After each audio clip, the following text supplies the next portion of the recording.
OFC Creations and the Rochester Latino Theater Company collaborating for In the Heights. It's coming up at the Lyric Theater on December 13th and 14th.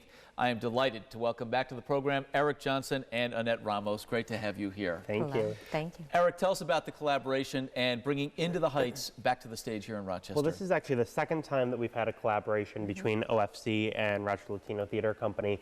Back in 2014, we did this show, sold out our entire run with our adults, and people raved about the show. It was the first time being done locally in Rochester.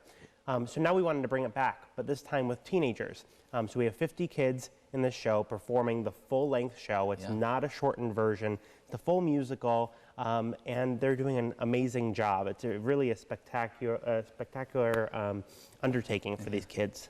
For sure. Annette, there's an element here of learning your lines, right? But there's a lot more to it when it comes to pulling off In the Heights, isn't there? Absolutely. One of the benefits that the Rochester Latino Theater Company brings to the production is the cultural competency.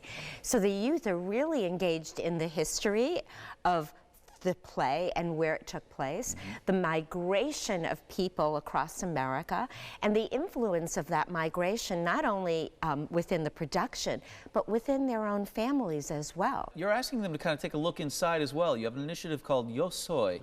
Explain how this works. Absolutely. Stephanie Paderes, who is my co-founder of the Rochester Latino Theater Company, really looked at where I belong or where I'm from. And we developed this whole internal piece around youth identifying their own cultures, finding out their family history, connecting it to the migration of this particular Latinx community in New York City, and how does that connect to the intersectionality of creating new community and belonging.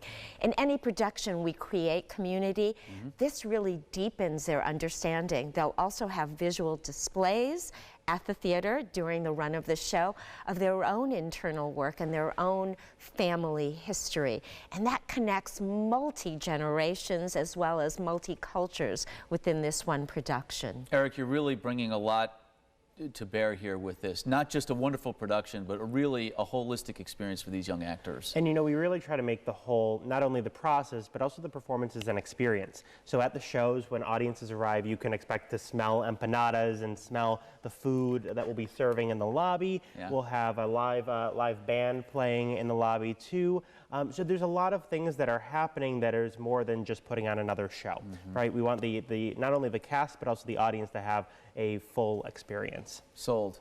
Thank you both for coming in. It's going to be great. Glad to share it with our audience as well. Wonderful to see. Here's how you get your tickets. You can get them at the door, but that's a risky play. Get them ahead of time. Dial 667-0954 or go online at ofccreations.com. In the Heights. If you missed it, we're sharing it online as well at rochesterfirst.com.